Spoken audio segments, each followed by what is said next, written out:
मी राहुल, एक आळशी मुलगा. शाळेचं गृहपाठ, घरातलं काम काहीच मला आवडत नव्हतं. आईचं आळस सोड ऐकून मी हसून टाळायचो. एक दिवस गावात फळं गोळा करण्याची स्पर्धा झाली. सायकल बक्षीस होतं. पण मी दुपारी उठलो आणि बागेत गेलो तेव्हा इतरांनी आधीच फळं गोळा केली होती. मी थोडंसं काम केलं, पण झाडाखाली बसून आराम केला. संध्याकाळी बक्षीस जाहीर झालं आणि माझ्या टोपलीत फक्त 2-3 फळं होती. दुसऱ्या मुलाला सायकल मिळाली.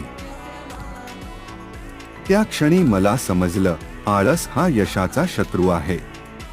ठरवलं, मेहनत करायची आहे. पुढच्या वर्षी मी खूप मेहनत केली आणि सायकल मिळाली. मेहनत आणि चिकाटीने कोणतंही ध्येय गाठता येतं.